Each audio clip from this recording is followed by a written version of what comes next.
Hi everybody, welcome back to the channel. Hope everybody's doing good, staying safe out there. Today, this is going to be the 6-month review of the 2014 Subaru BRZ that I purchased. I'm hoping you can see me in kind of a good distance. It's a little bit closer than where I can keep the camera if I'm in like the Tahoe, for example. But first things first, if you like the video, please make sure you like it at the end of it. If you want to see more of it, please subscribe. It's a good way for me to kind of know what you guys are interested in seeing, and I can kind of try to adjust for that. But I don't want to ramble too early or too long at the start. So we're going to go ahead and just kind of get into the review and kind of give my thoughts, how things have changed for the Subaru, you know, being 6 months into ownership as opposed to the only other video I got, which is just kind of 1 month in, still the, initial purchase kind of feel still going on. So with that, we'll go ahead and get started with the review.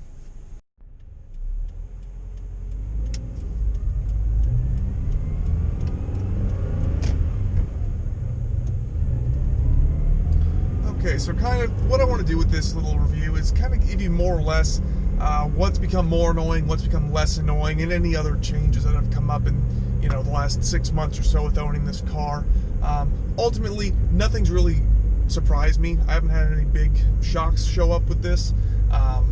Just kind of things that have become more apparent, I guess is the best way to describe it. So I don't want to, say like, oh, this has all changed and it's a completely different car now. No, but there are some things that become, annoying, the word I'm going to use, but it's really what's more obvious being further down the road with this car. So that's kind of what you're going to get out of this. It's not going to be,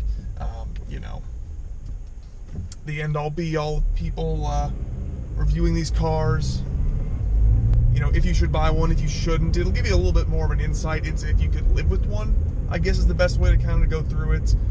So with that, I'll kind of go through at first what's become ultimately less annoying to deal with, or less difficult to live with the car now that I've had it for more time.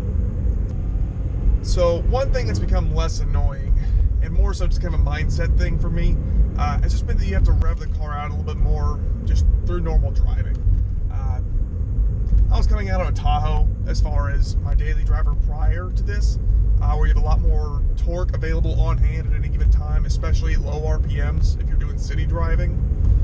So I kind of got pretty used to having a big, a fat torque curve down low and easily accessible. With this thing, it's a small 2-liter 4-cylinder engine with a famous torque dip, right where you're usually going to be driving the car. So that's something where, it's really no different now, having driven it for a while, than just driving any other car. It's just a different place where the power's at. So you're going to hear it rev out a little bit more. You just kind of get used to it. So it really doesn't bother me so much anymore like it did when I first got it, and I was kind of seeking that extra power. So that's one thing that's become less annoying for me in owning this car. And I would think for most people it would get easier, unless they just absolutely have to have a whole lot of torque if they need a V8 or a V6 or something like that to drive around town with. That's who you are, and that's something you need to be aware of. So the next thing that's become honestly a lot less annoying for me with this car has just been the infotainment center within the car. It's not really much of an infotainment center. It's more or less just obviously the radio, but it has become less annoying to deal with. So I do think it's something that you can live with fairly easily.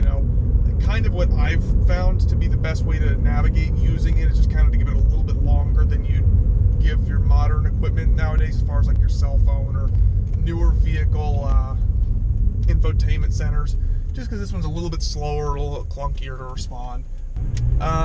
So just kind of treat it that way, and it usually will do whatever you want it to do, just as long as you give it the extra time to do it. So it's not so much of an issue as just similar to where the torque's at with this car, where it's all up top. You just got to give it time to kind of do what it'll do, and it'll get there eventually. And lastly, the other thing that's really become much less annoying is just the clutch engagement. I know in the first 1 month review of this car, I was harping on the clutch, the feel of it, and the way that it engages for a while. It just comes down to getting used to the car and adjusting to it, building muscle memory for where it is. It's still strange, I'm not gonna lie. It's not like I said in the other video, the Mazda. It doesn't engage the same way that the Datsun 240Z does that I have now. It's still very different and obscure, but it's not so much of an issue now. It's more or less kind of knowing that I really don't need to throw the clutch or push the clutch in all that hard or all that far. You can pretty well slip through to whatever gear you need to go into, and it's just something to get used to. That's ultimately what my biggest driving issues with the car were just feel things that were different from what I've been used to for so long. So it really, as far as those go, have really come around for me, and not something that I need to, rectify so much. I know there's, fixes for all of those things. I can get power mods to my heart's content for this car. I can always throw in a different radio or a different info screen, whatever. And there's actually, you can get a different master cylinder for this car to change up the way that the actual clutch feels. It moves the actual engagement point on the car. And, so there's fixes for them. But for what I need out of this car, which is just a daily driver that's also fun to drive, there's no reason to. You're getting really deep into the weeds if you start going down that road. Now, there are also things that have become much more annoying with this car since getting to live with it more. And it's, again, these aren't deal breakers on the car, or at least not for me, but they have become more annoying and are things that I would, if I could find a way to fix all of them, I would. But we'll see if that's ever what actually comes to fruition with this car and my ownership experience with it. So the first thing that's become much more annoying for me owning this car, and this is very much a personal issue for me, is the HVAC controls. I really don't like them now compared to whenever I was first messing around with them, because I'm not a person that uses the air conditioning a lot. I don't know why. I used to, be very happy to use my AC whenever I needed to, but I've become much less dependent on it for some reason. Just kind of over the last few years. And in using HVAC, the controls for the heater controls for this car, it now is locked into automatic mode, and I can't turn it off because I can't figure out how to. And it wasn't like that when I ever first drove the car. I could still just pick whatever fan setting and everything I wanted for the car, and it wouldn't do any changes. It would just stay with whatever I put it on. Now it's locked into automatic, so it's constantly cycling through all the different fans to get it to whatever heat temperature I've got it set at, which right now I've just got it set on high because we're going into winter. But it just constantly cycles defrost, floors, vents. It's just all over the place and seemingly changes for no apparent reason. It's probably trying to, accommodate for whatever the temperature in the car is and make it, absolutely perfect for whatever you need. But I just don't like it. It's annoying. It does random things without me telling it to. And I'm a bit of a control freak, so it just doesn't sit well with me. So I really don't like it. So another thing that's become much more apparent that I actually touched on a little tiny bit in the first video is the transmissions in these cars really don't like the cold temperatures. They would much rather get fully warmed up really before you start actually driving the car and using them, because it's really easy for say the first 5 minutes or so that you're driving, you get going, come to a stop, or you want to slow down a little bit, so you want to go from third to second, and it just outright denies you second gear. Like, it just will not let you in. That's really annoying, because then you got to come down to a full complete stop, just to get back into first and get going again. And it's just a little bit of an inconvenience that you notice a lot if you drive before the car gets fully warmed up. And as we get, like I said, wintertime, you're going to warm the car up anyway, but it's something to be aware of if you're easily annoyed by stuff like that. Now, I did actually find a video, just happenstance, talking about like the synchros in these transmissions. That's really good. I'm going to try to link it up wherever you can see up here, because it does a good job describing an issue with these cars that I've kind of noticed, because the transmission can be kind of clunky at times, and I think that's more or less what the issue really is with the synchros within the transmission. So I'll put that video up there. Check it out, because it's a really good, if you're nitty-gritty kind of nerdy stuff like me, absolutely check it out, because it's, you know, good food for thought, you know, if you're looking at one of these cars and, you know, want to be aware of what the potential issues are with them, that you may have to take care of down the line. So like I said, I'm gonna link that up there so you can take a look at that and kind of decide for yourself as far as that issue goes. Now, another issue, you know, is probably a little bit of me just kind of nitpicking at the car, but it became very apparent to me because I am in the process of moving. If you saw the Tahoe video, you could see all my stuff still packed into the back of that while I was driving it. The car is reasonably practical if you're carrying wheel-shaped objects or kind of like track-based stuff, like a toolbox, stuff like that. It's fine. Anything else, awkwardly sized things bigger than a wheel, really not great to transport with this car. Because it's really strange. You got a lot of space in here, because you can fold down the back seats, you can push the seats up a good ways. You can get a lot of stuff in here. It's just really inconvenient to do it, because I managed to move a lot of the stuff that I needed to move when it came to like tools and stuff like that. Whenever I was actually going to buy the Dots, and I brought all that stuff up with me, you know, floor jack stands, toolboxes, a bag of like just power tools. I brought a lot of stuff in there, and it all fit in the trunk. I didn't have to get into the back seat at all. But whenever I was trying to load this thing up to move some stuff out with and get it out of my old apartment, it really didn't do a lot of good. Like, you know, they got like standard size boxes at like Home Depot or Lowe's or whatever. You can buy it. You can't fit a medium box through the trunk. It's just too shallow of an opening. So you have to go with either a bunch of small boxes or just not box anything up, which is really annoying to do if you're moving, because you spend a lot of time moving individual little things than actually just moving stuff. You know, you can't fit it in the trunk. Now, you can still fold the seat down, you can go in through the doors, but that's also really annoying because, you know, it's a weird angle to have to maneuver if you wanted to load and unload stuff, especially to do it with any kind of degree of frequency. Like, say if you were doing something for your job and you had to drop something off, or, you know, go set up for an event or something somewhere. You know, it's just going to be really annoying to do it with this car specifically, because it is ultimately a two-door coupe, a small two-door coupe. So, like I said, it's kind of nitpicking a little bit. Obviously, I decided I wanted a small sports car as a daily driver. You know, you're going to have to kind of make some concessions here and there for stuff like that. But it's annoying that the trunk has so much space in it, but it's so hard to utilize. That's the main issue that I've got with that as of right now. Now, the last thing isn't so much something that's a fault of the car itself. It's more or less just where the car is physically located.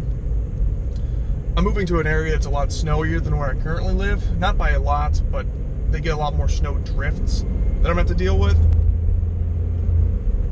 And one of the things that I'm doing is I'm ultimately have to get a second set of tires, which I've already done. But the tires that are currently on here are just old, tired summer tires. They're not going to do me any good in the snow. So what I needed to do was pick up a second set of wheels and tires to use for winter tires. Like I said, I already did that, but that is something you'll have to consider if you don't want to run all seasons. You know, because not that all seasons are the worst option in the world, but they're definitely not the best. And, you know, if you think this car looks good and you want to put wheels and tires on that you like, you're not going to want to run those through the winter, and you're probably not going to want to put, like, all seasons on them either. You're probably going to want to put, like, sticky summer tires on them. So you'll need a second set of wheels.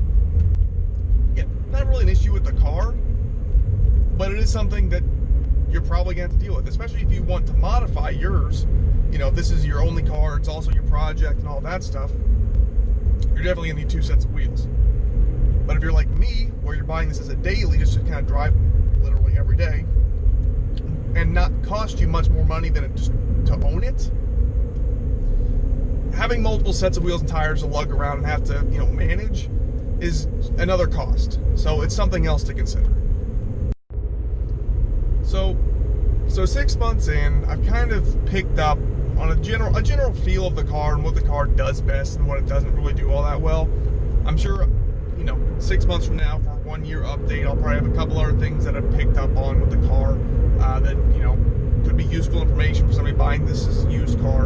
I mean, you don't need to hear me go through and talk about the handling dynamics and stuff like that, because I'm not qualified to, sound intelligent on those. I don't have the breadth of experience that, an automotive journalist would have.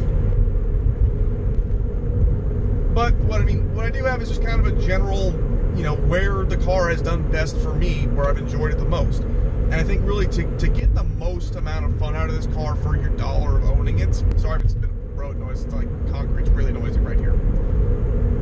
You really need to own the car and have it in an area where you can use it kind of to its best abilities. Because it's not a fast car in straight line by any stretch. It's very much kind of in the Miata sense, it's like, oh, you use all the power all the time, and that's what makes it fun. And to a point, that's accurate. If you have this in a twisty, hilly area, and you can just go through those all the time, then it's a great car. You're going to enjoy it to the most that you really can, because that's its element. That's where it's happiest. But I mean, if you're, in like a city area where it's a stop-and-go traffic, you're kind of engaging with the more annoying parts of the car, like the lack of horsepower, kind of the weird clutch, the transmission that can be kind of clunky sometimes. You're going to notice those a lot more, because a few months ago, whenever I kind of got settled in with the car, that's what I was doing most of my driving was like that. Now, conversely, in the area that I was living at the time, there was also hilly roads where I could go and have fun with the car whenever I wasn't just going to work or just running errands. So I could still kind of get what the car is good at and use it that way. Because I was kind of thinking about it, because I do have a first-gen Miata too. I'm very familiar with slow vehicles. This thing, I think, is about...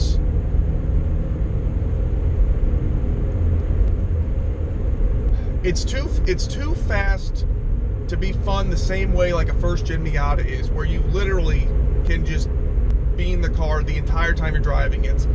It's not going to care. You're not going to get in trouble because you're not going fast enough, and you never really get too out of control. Even if you're driving like through a moderate-sized city, you can just use the car and it's not going to get mad and you're not going to get yourself into trouble.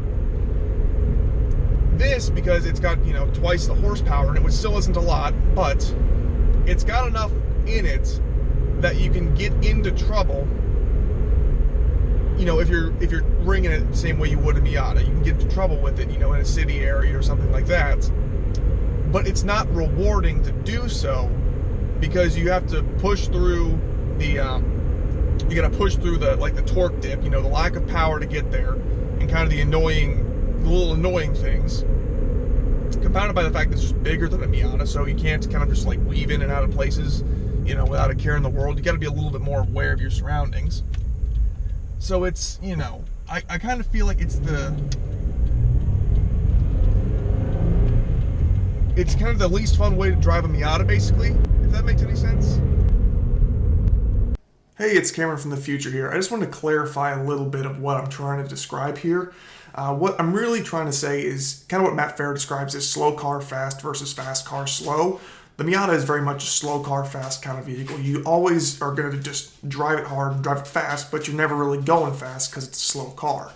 With the BRZ, it is a slow car, but it feels like a fast car. It feels good at higher speeds. It feels very stable and very planted. So if you're always searching for the speed and never really getting the reward of getting up that speed and kind of getting to enjoy it there, it always feels slow and like you never really get to use what you're paying for. Whereas on a twisty road, you're much more able to kind of feel out the car and use it to what it was intended for.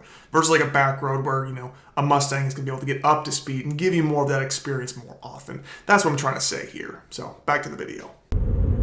So what I kind of think it's, if you don't have access to a road where you can utilize it like in corners and stuff like that, you're really going to have to search for those to get the most out of the car and really enjoy it. Otherwise, if you're just doing straight back roads and stoplight to stoplight stuff, this car's really not meant to do that kind of stuff in that sense. It's really, you'd be much better off with like trying to get a Mustang, something like that, where you get that rewarding power every single time you want to get onto it. Whereas with this, you just don't have that really as an option in stock form. Obviously, you can modify it, and you can make it do that, but you just don't have that out the box.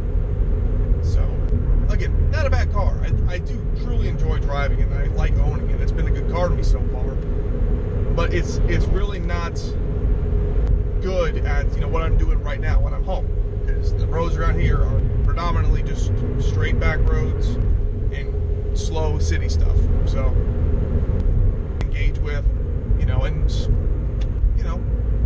keep doing this, because this is fun stuff. I love cars and I love talking about them, so I'm more than happy to keep doing it. So with that said, thank you. Take it easy. Stay safe out there. Have a good one.